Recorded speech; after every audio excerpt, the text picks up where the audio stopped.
Yo, you want to join Team Gary V? Join this man, Andy K, and me. Next post. Watch.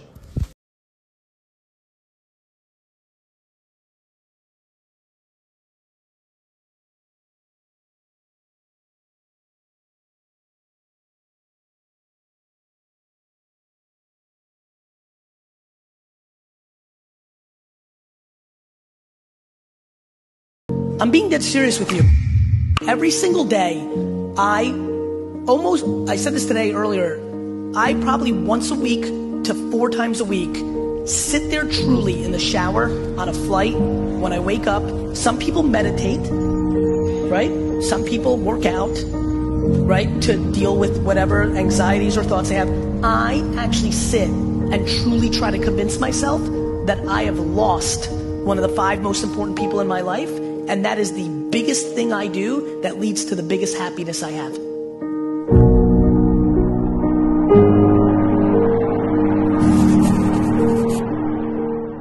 It takes understanding that if you're not pumped right now, if you're begrudging what you're about to do, if you're not looking forward to it, look, we're living in a world where there's so much more opportunity. You are a human being on earth. You won the ultimate lottery.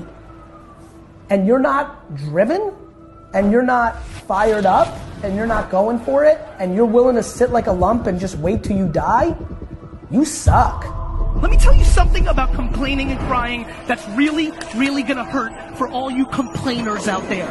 Nobody gives a shit. I mean, look, you might not even be alive. Like, your mom and dad could have had sex like 3 minutes later, and you wouldn't even exist, and you're complaining. You could have ended up being a bus, a tree. I just don't get the mentality of being head down sad on a Monday morning. The problem is there's so many millions of people just sitting around complaining, and then they go play Madden for 4 hours. You're a grown-ass man. You're a grown-ass woman. Stop talking about not being able to do it, or it's so hard, or I don't get it, or it's different, or these 20-year-olds are lazy. If you are listening and you're complaining, then you gotta audit yourself. You can't watch House of Cards. You can't play ball all day. You can't go to ballet shows. You gotta work. Go do. Doing, execution is the only narrative. What you leave on the table as your body of work is the game. The following people give a shit when you complain. The other losers around you, your sick, broken parent that secretly wants to hold you down so that you're not more successful than them. And let me remind you one more time. Nobody gives a shit.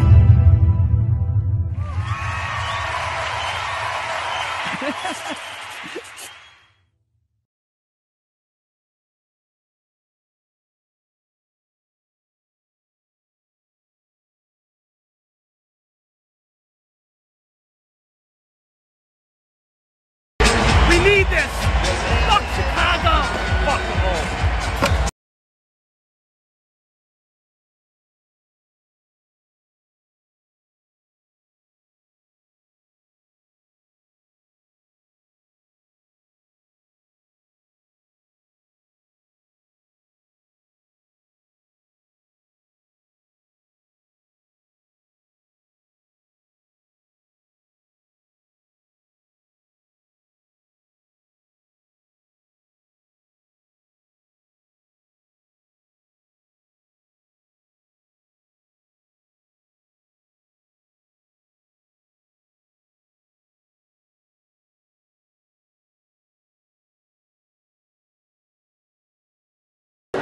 So it's like, Rick, I get that you think it's hard, and I fucking love you. You're a good kid, and you grew up during a time where you think this is hard. 2 things. I want to get your opinion on just as a leader. So you talk a lot about leading millennials, right? Yeah. So from an IT perspective, that's what I'm in. I'm starting to get a lot of young kids straight out of high school, college, kind of coming into the world with the entitlement. And I don't need to work so hard, or why are you pushing me so hard? How do you lead to that? 2 ways. Empathy. You've got to be empathetic to them. It's their fucking framework. No different than your grandfather from a Great Depression thinks that you and I were soft. So empathy, and then accountability. So it's like, Rick, I get that you think it's hard, and I fucking love you. You're a good kid, and you grew up during a time where you think this is hard. Two things. I love you for it, and I don't think you're a loser kid or soft or an idiot millennial. I respect it, comma, if you don't do this, I'm gonna find somebody who does. I'm gonna find somebody who didn't grow up with the same luxuries, who's just a little hungrier, who thinks this is a piece of cake because he's fucking washing dishes right now 18 hours a day. You understand? Totally do. Empathy and accountability. Well, you're just being honest, right? Correct. And like you said, but that's not really being hard to deliver. It's very hard, and it's also very easy for you and I to judge that. Yeah, and I don't find myself judging them, right? Good. I mean, I have an expectation, and I want them to meet those expectations. And that's it.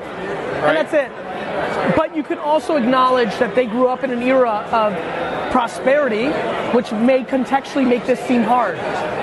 And then what you start doing through that, if you land it properly in the way you communicate it, is they become grateful. Because now you're a mentor to them and say, look, hey, I know you think it's hard, like what I do. Black Plague, Great Depression. Like, once you put things into context, and then you also talk about, like, look, like, you know, like, the reality is, there's a lot of people that are vying for this opportunity, and I'm held accountable for this success metric, so I have to find soldiers that can do it. All right, fair.